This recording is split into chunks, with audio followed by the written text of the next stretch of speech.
बहुत दिनों पहले की बात है। एक जंगल में रहती थी एक माँ कौवा। उसका नाम था रानी। रानी के दो छोटे छोटे बच्चे थे। अपनी पति के मृत्यु के बाद रानी अपने छोटे बच्चों का पालन पोषण करने के लिए बहुत संघर्ष कर रही थी। एक दिन बरसात के रात रानी की आंखों में नींद नहीं थी। उससे अपने घोंसले और उससे ज़्यादा बच्चों की चिंता सता रही थी। पूरे दिन हवा के वजह से उसका घोंसला कई जगह से टूट गया था। इस वजह से उसका हौसला भी टूट गया था। वो अपने बच्चे चीनू और मीनू को एक तरफ सुला रही थी जहाँ गिरने का खतरा नहीं था। अधिक टूटे हुए जगह पर खुद बैठी थी। हे भगवान, ये रात बड़ी लंबी लग रही है। अगर जल्दी सवेरा हो जाए तो मैं अपने घोंसले की दुरुस्ती के लिए तैयारी कर लूँगी। रात में मैं अगर गिरी तो उड़कर बच जाऊँगी, लेकिन ये बच्चे तो अभी बहुत छोटा है, ठीक से उड़ना भी नहीं जानते। हे भगवान, मदद करो हमारी। रानी सुबह होने की इंतजार कर रही थी। अचानक उसे नींद आने लगी। उसने एक डरावना सपना देखा, जैसे उसके बच्चे घोंसले से गिर गए। वो डर कर जाग गई। मेरे बच्चे, मेरे बच्चे, हे भगवान, बचाओ मेरे बच्चे को, मेरे बच्चे, मेरे बच्चे। रानी नींद से जागकर दोनों बच्चों को छूकर देखा तो उससे बड़ी राहत मिली। बुरे सपने से उसका दिल धक धक कर रहा था। धीरे धीरे वो सामान्य हुई। एक अकेली माँ, घर पर उसे हौसला देने वाला कोई नहीं था, इसलिए उसे अपने बच्चों की बहुत चिंता रहती थी। फिर तेज हवा चलने लगी और रानी कौवा की चिंता और बढ़ गई। कुछ भी हो जाए, मेरे बच्चों पर कोई आंच नहीं आने दूंगी। ये दोनों मेरे जिगर के टुकड़े हैं। मैं हर हाल में इनके सामने ढाल बनकर रहूंगी। इस तरह डर डर कर रानी का रात गुजर जाता है। सुबह हुआ, सभी पक्षी जाग गए।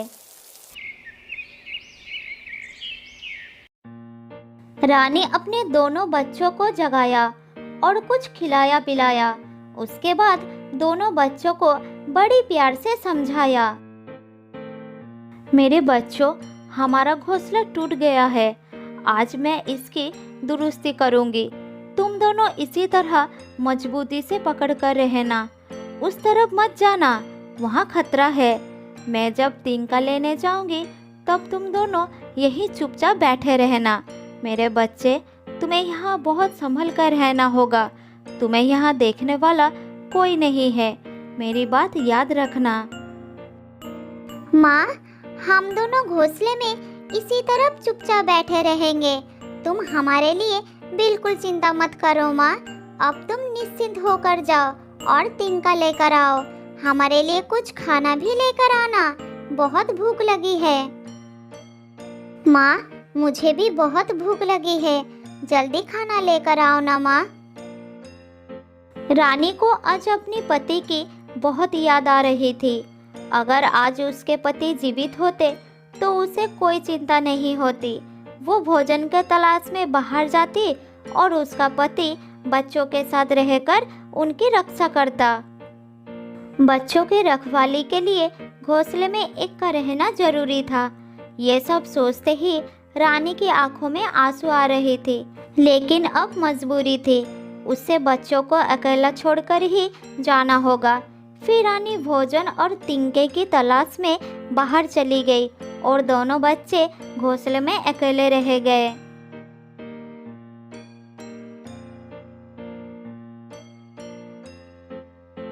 चीनू बहुत ज़्यादा चंचल था। वो घोंसले से निकलने की कोशिश कर रहा था। तब मीनू उसे रोका और बोला, मेरे प्यारे भैया, उधर मत जाओ, खतरा है। माँ को आने दो, घोंसला ठीक से बनाने दो, फिर चारों तरफ घूम सकते हो। मत जाओ मेरे भाई, माँ की बात मानो। फिर बहन की बात मानकर चीनू उसके पास आ गया। कुछ देर बाद रानी भी आ गई।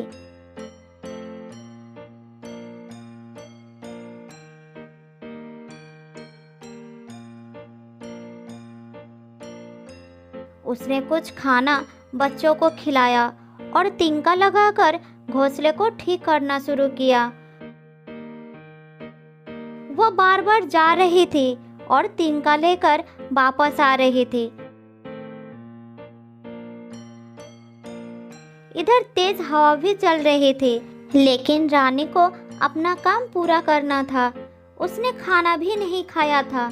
तब पड़ोस का एक कबूतर उसके पास आया और उससे कहा,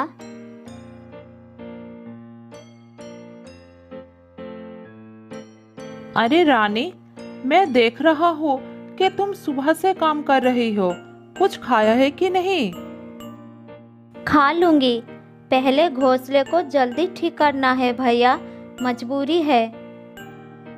अगर तुम समय पर नहीं खाओगे तो बाकी काम कैसे करोगे?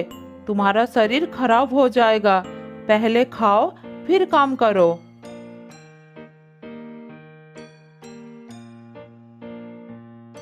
ये कहकर कबूतर वहां से चला गया। इधर रानी फिर से अपने काम में लग गई। अभी तक आधा काम हुई थी। रानी ने अपनी रफ्तार बढ़ा ही दी थी, लेकिन अकेले ही परेशान हो रही थी। अपना काम खत्म करने के अलावा कोई दूसरा विकल्प नहीं था। फिर वो तिनका लेने चला गया। थोड़ी देर बाद जब वो वापस आ रही थी, तब उसने दूर से देखा कि चीनू घोंसले से लटक रहा था और मीनू रो रही थी। मेरा भैया गिर रहा है, कोई बचाओ मेरे भैया को। माँ, तुम कहाँ हो? जल्दी वापस आओ माँ, भैया को बचाओ माँ। चीनू मेरे बच्चे, मजबूती से पकड़ के रहना, मैं आ गई, छोड़ना मत। रानी घोंसले के पास पहुंचने ही वाली थी। चीनू नीचे सड़क रहा था और देखते ही देखते घोंसले से नीचे गिर गया। चीनू की आंखें बंद हो गया। तभी रानी उधर आ गई। चीनू मेरे बच्चे, ये क्या हो गया? हे भगवान, ठीक कर दो मेरे बच्चे को। मेरे बच्चे मेरी जिंदगी है, उनके अलावा इस दुनिया में मेरा कोई नहीं है। हे भगवान, मेरे बच्चे को ठीक कर दो। कोई है इधर? जल्दी आओ। रानी अपने बच्चे के पास बैठकर जोर जोर से रोने लगी। चीनू की आंखें बंद था, वो कुछ नहीं बोल रहा था। ये देखकर रानी और भी डर गई। चीनू जहाँ पर गिरा था वहाँ पर पत्तियाँ थी। रानी इस खतरे को सोचकर पहले से पत्तियाँ इकट्ठा करके वहाँ रखी थी। तब ऊपर से मीनू बोली, माँ, भैया कैसा है? क्या हुआ है भैया को? भैया कुछ बोल क्यों नहीं रहा? तब कबूतर वहाँ पर आ गया। चीनू को देखकर वो खामोश हो गया। चीनू मेरे बच्चे, कुछ बोलो, बात करो मुझसे। मैं तुम्हें चुप नहीं देख सकती, कुछ बोलो मेरे लाल। रानी रोए जा रही थी।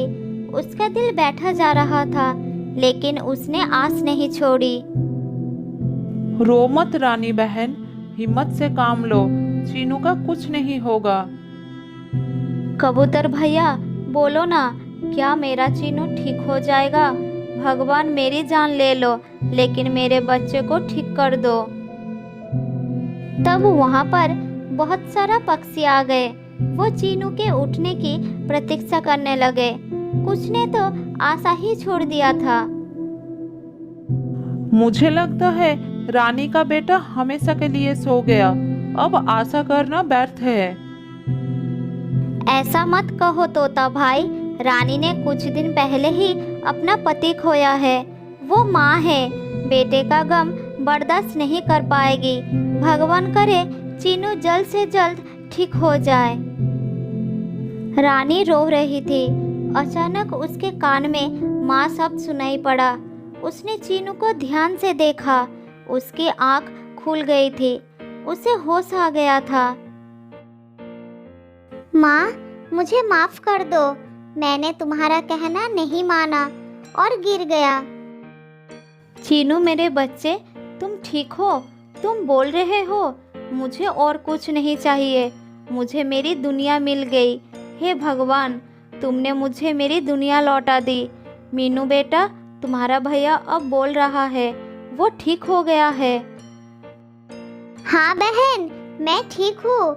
मैं अब तुम्हारे पास जा रहा हूँ। मैंने तुम्हारी बात नहीं सुना था। मुझे माफ कर दो बहन। हाँ भैया, तुम जल्दी ऊपर आ जाओ मेरे पास। वहाँ सभी पक्षी के बीच में खुशी की लहर दौड़ गई। जब उन्हें पता चला कि टूटे हुए घोंसले के कारण ये हादसा हुआ था, तब सभी पक्षियों ने मिलकर घोंसले को ठीक करने में जुट गए और देखते ही देखते रानी का घोंसला दुरुस्त हो गया। अब उस सुरक्षित घोंसले में रानी अपने दोनों प्यारे बच्चों के साथ हंसी खुशी से रहने लगी।